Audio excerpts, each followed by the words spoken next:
The last part of our imperfect markets is the monopolistic competitor. So when we look at the levels of the market, in a monopoly, there is only one producer. An oligopoly has a few producers. Under monopolistic competition, there are more firms than in the oligopoly, but fewer than in the perfect competition, where there are many producers. Now, for the monopolistic competitive firms, they produce similar yet differentiated products. So the products are called heterogeneous.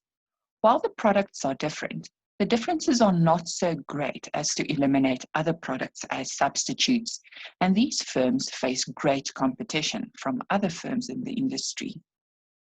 The characteristics of a monopolistic competitor, as I mentioned, is the fact that products are differentiated. This means that they satisfy the same need of a consumer. The packaging might be different or the taste a little bit different than something else. But amongst other things, we refer to salt, sugar, flour, or clothes as differentiated products. These differentiated products create opportunities for non-price competition. The monopolistic competitor is a hybrid structure. This means that it is a combination of the perfect competitor and the monopoly.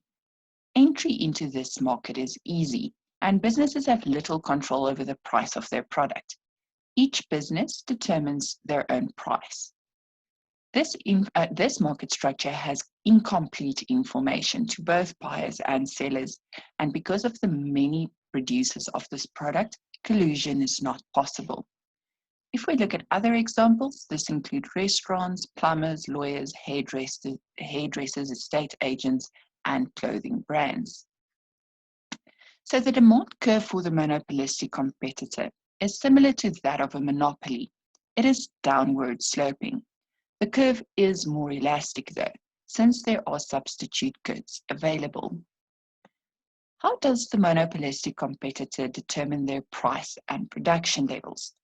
Now, first of all, your marginal revenue curve lies below your average revenue curve.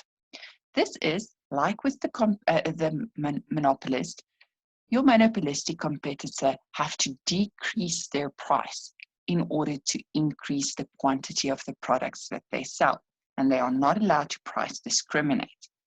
Your monopolistic competitor decides to produce at a level where the marginal cost curve intersects with the marginal revenue curve, known as the profit maximization point.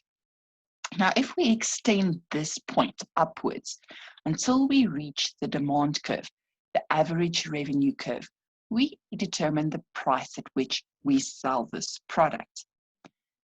Where at this quantity, you reach your average cost curve is the cost price. And since the cost price lies below the selling price, this firm is making an economic profit. Now, this is the short-term equilibrium, which corresponds with the monopoly. It is not possible for the monopolistic competitor to make an economic profit in the long run because entry into the market is easy and other competitors will enter into the market to take up a portion of this economic profit until the business realizes a normal profit. So still, we are producing at the production level where marginal cost is equal to marginal revenue, the profit maximization point. If we extend this quantity upwards until we reach the demand curve, we determine the selling price of the business. And since the selling price at this quantity is equal to the cost price, this business makes a normal profit in the long run. It is also possible for the monopolistic competitor to make a loss, but only in the short run. The business produces where marginal cost and marginal revenue intersects, but the average cost curve lies above the average revenue curve. At this quantity, you will see that the selling price is lower than the cost price, and this indicates a loss. Businesses will experience a loss only in the short run because then they will be forced to exit the market. It is extremely important for you to understand the differences between the different market structures. The perfect competitor has many producers of a good or service.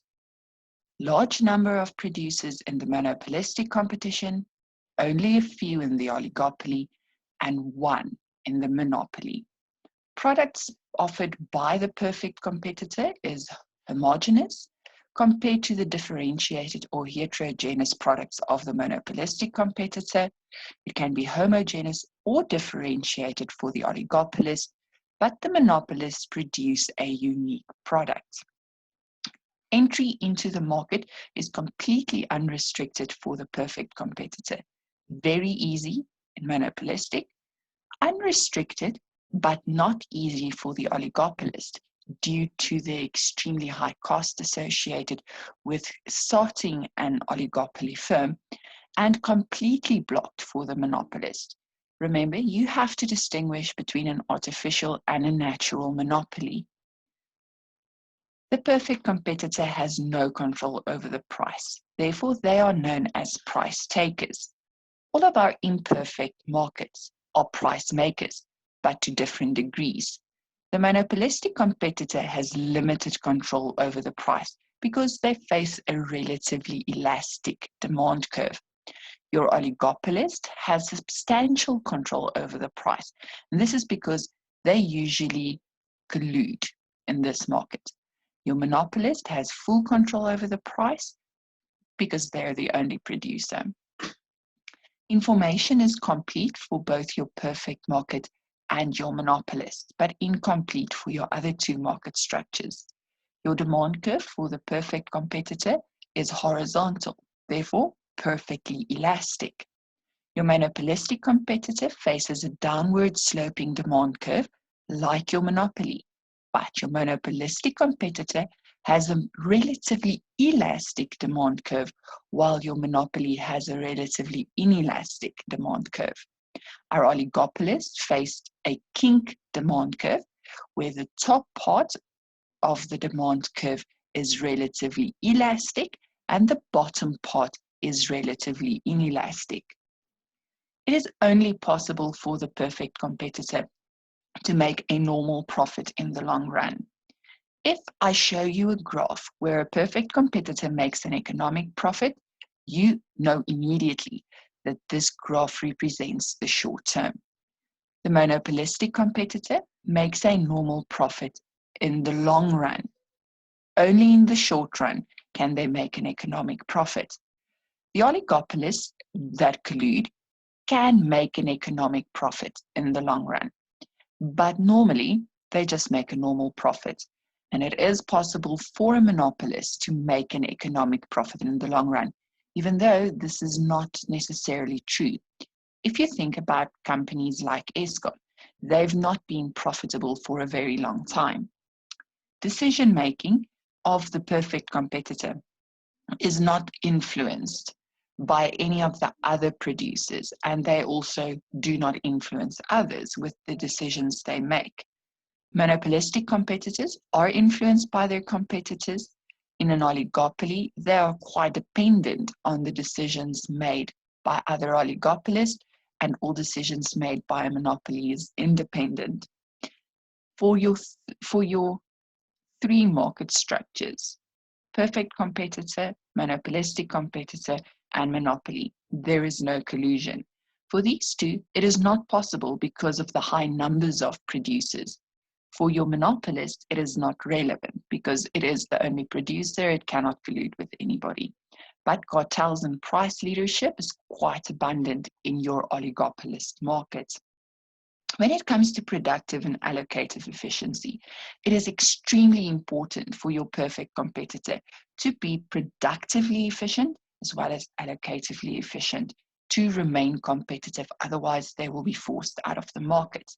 The monopolistic competitor comes very close to being productively and allocatively efficient because of the competition in the market. Your oligopolist is productively efficient, but not allocatively efficient. And the same goes for your monopoly. Productively, they can be efficient, otherwise they're not profitable. being productively efficient means you increase your profits, but they are definitely not allocatively efficient. That means they are not producing the quantity that is actually demanded by consumers.